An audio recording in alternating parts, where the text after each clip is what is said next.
Friends, welcome to our channel. ఈరోజు video వచ్చేసి అన్నదాత సుఖీభవ సంబంధించి కుటుంబ ప్రభుత్వం మరొక అప్డేట్ అయితే తీసుకురావడం జరిగిందండి. సో ముఖ్యంగా మనకి 1 మంత్ బ్యాక్ అనేది ఈకేవైసీ ఆటోమేటిక్గా గవర్నమెంట్ అప్డేట్ చేయడం జరిగింది రైతులందరికీ.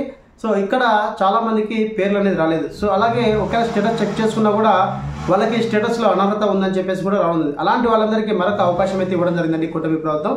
సో ముఖ్యంగా మనం గ్రివెన్స్లో పెట్టుకునే విధంగా మనకి ఈ నెల 23 వరకు అయితే అవకాశం అయితే ఇవ్వడం జరిగింది. సో అలాగే చాలా మంది మనకి ఈకేవైసీ అనేది చెక్ చేస్తుంటే సుఖీభవ సంబంధించి లింక్ అనేది ఈకేవైసీ స్టేటస్ చెక్ చేస్తుంటే సర్వర్ ఇష్యూస్ ఉందని చెప్పేసి అంటున్నారు. సో అలాగే మనకి కూటమి ప్రభుత్వము మన మిత్ర వాట్సాప్ ద్వారా చెక్ చేసుకునే విధంగా కూడా మనకి ఆప్షన్ అనేది ఎనేబుల్ చేయడం జరిగిందండి. ప్రతి ఒక్కరైతే చెక్ చేసుకోండి. అలాగే ఇక్కడ మనకి అనర్హత లిస్టులో వచ్చిన వాళ్ళు నిజంగా మీరు అర్హత ఉండి కలిగి ఉన్నటువంటి వాళ్ళు ఎవరైతే ఉన్నారో గ్రివెన్స్లో పెట్టుకునే విధంగా మనకి క్లియర్గా మెన్షన్ చేయడం. సో ఈ గ్రివెన్స్ అనేది గ్రామ వార్డు సచివాలయంలో ఉన్నటువంటి ఆర్బీకే కేంద్రంలో వ్యవసాయ సహాయకులతో మీరు గ్రివెన్స్ అనేది అప్లై చేసుకోవచ్చు. వీటికి లాస్ట్ డేట్ అనేది ఈ నెల 23 వరకు అయితే ఇవ్వడం జరిగింది. ప్రతి ఒక్కరూ పేర్లు రాని వాళ్ళు ఎవరైతే ఆంధ్రప్రదేశ్లో ఉన్నటువంటి రైతు సోదరులందరూ గ్రివెన్స్లో పెట్టుకోవచ్చు అని చెప్పేసి క్లియర్గా మెసేజ్ చేయడం జరిగింది.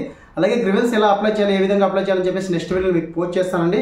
సో ఇక్కడ ముఖ్యంగా అన్నదాత సుఖీభవ సంబంధించి మనకి ఎవరైతే అర్హత ఉన్నప్పటికీ జాబితాలో పేరు లేని వాళ్ళు, అలాగే స్టేటస్లో అనర్హతలుగా ఉన్న రైతులందరికీ ఈ నెల 23 వరకు రైతు సేవా కేంద్రాల్లో కానీ, అంటే రైతు సేవా కేంద్రం అంటే ఆర్బీకే కేంద్రం అండి, సచివాలయం మీ గ్రామంలో ఉంటుంది.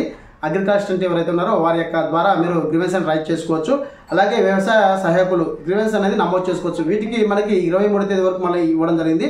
సో అలాగే ఇప్పుడు చాలామంది ఈకేవైసీ స్టేటస్ అనేది ఆటోమేటిక్గా గవర్నమెంట్ అప్డేట్ చేయడం జరిగింది. సో చాలామంది లింక్ అనేది సరిగ్గా వర్క్ అవ్వడం లేదని చెప్పేసి అంటున్నారు. గవర్నమెంట్ ఇచ్చినటువంటి మన మిత్ర వాట్సాప్ ద్వారా ఏదైతే ఉందో అక్కడ మన యొక్క ఆధార్ నెంబర్ ద్వారా ఎంటర్ చేసి మన యొక్క స్టేటస్ కూడా సింపుల్గా తెలుసుకోవచ్చు అండి. సో కుటుంబంలో ఇద్దరు ఉంటే ఒకరికి మాత్రమే ఇవ్వడం జరుగుతుంది. అది కూడా ఇప్పుడు మీకు చూపిస్తాను. సో ఫస్ట్ ఆఫ్ ఆల్ నేను మన మిత్ర వాట్సాప్ అనేది ఓపెన్ చేసి ఇక్కడ హాయ్ అని చెప్పేసి మెసేజ్ చేస్తున్నాను అండి. మెసేజ్ చేసిన వెంటనే ఇక్కడ మనకి అన్నదాత సుఖీభవ సంబంధించి ఆప్షన్ అనేది ఎనేబుల్ చేయడం జరిగింది. సో 23 వరకు మనకు అవకాశం ఉంది. మనకి లిస్ట్లో పేర్లు రాని వాళ్ళు, అలాగే అనర్హత లిస్ట్లో పేర్లు రాని వాళ్ళు ఎవరైతే ఉన్నారో ఒకవేళ పేర్లు కనపడకపోతే కన్నా గ్రివెన్స్ అని అప్లై చేసుకోవచ్చు. ఇక్కడ మనకి మెసేజ్ రావడం ఉంది 7 ఎంచుకోండి అని చెప్పేసి. సో నేను 7 ఎంచుకునే ఆప్షన్ మీద క్లిక్ చేస్తున్నాను అండి. క్లిక్ చేసిన వెంటనే దయచేసి ఒక 7 ఎంచుకొని చెప్పేసి రావడం అవుతుంది. సో ఇక్కడ చూడండి మనకి ఫస్ట్ ఆప్షన్ ఇవ్వడం జరిగింది. సో అన్నదాత సుఖీభవ గురించి వివరాలు పొందండి అని చెప్పేసి ఇవ్వడం జరిగింది కదా. సో ఇక్కడ ఆప్షన్ మీద ట్యాప్ చేస్తున్నాను అండి. సో ట్యాప్ చేసిన వెంటనే ఇక్కడ మనకి స్థితిని తనిఖీ చేయండి అని చెప్పేసి ఆప్షన్ మీద ట్యాప్ చేయండి. సో దయచేసి మీ యొక్క ఆధార్ నెంబర్ అనేది నమోదు చేయండి అని చెప్పేసి రావడం అవుతుంది. ఇక్కడ రైతు సోదరులు ఎవరైతే ఉన్నారో వారి యొక్క ఆధార్ నెంబర్ అనేది ఎంటర్ చేయాలండి. నేను ఆధార్ నెంబర్ అయితే ఎంటర్ చేస్తున్నాను. సో ఆధార్ నెంబర్ ఎంటర్ చేసి మీకు చూపిస్తాను. సో ఇక్కడ ఆధార్ నెంబర్ అయితే ఎంటర్ చేయడం జరిగింది. సో ఇక్కడ రైతు సోదరులు ఎవరైతే ఉన్నారో వారు ఆధార్ నెంబర్ అనేది ఎంటర్ చేయాలి. నేను ఆధార్ నెంబర్ అయితే ఎంటర్ చేస్తాను. సో ఆధార్ నెంబర్ ఎంటర్ చేసి నిర్ధారించిన ఆప్షన్ మీద ట్యాప్ చేస్తున్నాను అండి.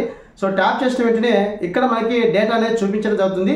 సో రైతు యొక్క సోదరు యొక్క డీటెయిల్స్ మొత్తం రావడం జరుగుతుంది. సో చూడండి ఇక్కడ మనకి రైతు సోదరు యొక్క డీటెయిల్స్ అనేది మనకి రావడం జరుగుతుందండి. సో ఇక్కడ మనకి రైతు సోదరు యొక్క పేరు, రైతు సోదరు యొక్క ఫాదర్ పేరు, అలాగే రైతు సోదరు యొక్క ఆధార్ నెంబరు, రైతు సోదరు యొక్క డిస్టిక్, మండలము, విలేజ్, అలాగే స్టేటస్ అనేది ఇనెలిజిబుల్ రావడం జరిగింది. సో ఇక్కడ మనకి స్టేటస్ అనేది ఇనెలిజిబుల్ రావడం జరిగింది.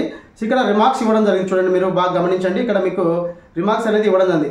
So below beneficiary is eligible in your family, only ఫ్యామిలీలో ఒకరికి మాత్రమే ఎలిజిబుల్ ఇస్తా అని చెప్పేసి ఇవ్వడం జరిగింది. అలాగే ఆధార్ నెంబర్ ఎంటర్ చేసిన వెంటనే రిమైనింగ్ పర్సన్స్ ఎవరైతే ఉన్నారో కుటుంబంలో వాళ్ళ యొక్క పేరు కూడా ఇక్కడ మనకి బెనిఫిషియరీ డీటెయిల్స్, అంటే ఈ పర్సనే కాకుండా రిమైనింగ్ పర్సన్ మీద పొలం ఉంటే కన్నా వాళ్ళకి ఎలిజిబుల్ చేయడం జరుగుతుంది. ఇక్కడ మనకి చూడండి రైతు యొక్క సోదరు పేరు, అలాగే ఇక్కడ మనకి రైతు యొక్క వాళ్ళ హస్బెండ్ పేరు, అలాగే ఆధార్ నెంబరు, డిస్టిక్, మండలము, స్టేటస్ అనేది మనకి ఎలిజిబుల్ రావడం అనేది ఈ కేవైసీ అనేది కంప్లీట్ అని చెప్పేసి రావడం ఉంది. సో వీళ్ళకు ఈ విధంగా మీరు చెక్ చేసుకొని సంబంధిత రైతు సోదరులు ఎవరైతే ఉన్నారో మీకు ఒకవేళ డీటెయిల్స్ అనేది ఓపెన్ కాకపోతే కినా గ్రామ వార్డు సచివాలయంలో అగ్రికల్చర్ అసిస్టెంట్ ఎవరైతే ఉన్నారో వారి దగ్గర గ్రివెన్స్ అనేది అప్లై చేసుకోవచ్చు అండి. సో గ్రివెన్స్ ఏ విధంగా అప్లై చేయాలి, ఎలా చేయాలని చెప్పేసి నెక్స్ట్ వీడియోలో మీకు పోస్ట్ చేస్తాను. సో గ్రివెన్స్ అప్లై చేయడానికి తీసుకోవాల్సిన డాక్యుమెంట్ అంటే ఆధార్ కార్డు, అలాగే మీ యొక్క పాస్బుక్ అనేది తీసుకొని వెళ్ళాలండి. సో ఇదండి అన్నదాత సుఖీభవ సంబంధించి అప్డేట్. సో ముఖ్యంగా ఈ నెల 23 వరకు అయితే మనకి ఇవ్వడం జరిగింది. ఎవరైతే జాబితాలో పేర్లు లేరు, అలాగే అర్హత ఉండి కూడా పేర్లు లేని వాళ్ళు ఎవరైతే ఉన్నారో వాళ్ళందరూ గ్రివెన్స్ అని పెట్టుకోవచ్చండి. ఇదండి అన్నదాత సుఖీభవ సంబంధించి అప్డేట్. మరొక వీడియోతో మీ ముందుకు వస్తాను. Thank you so much. జై హింద్.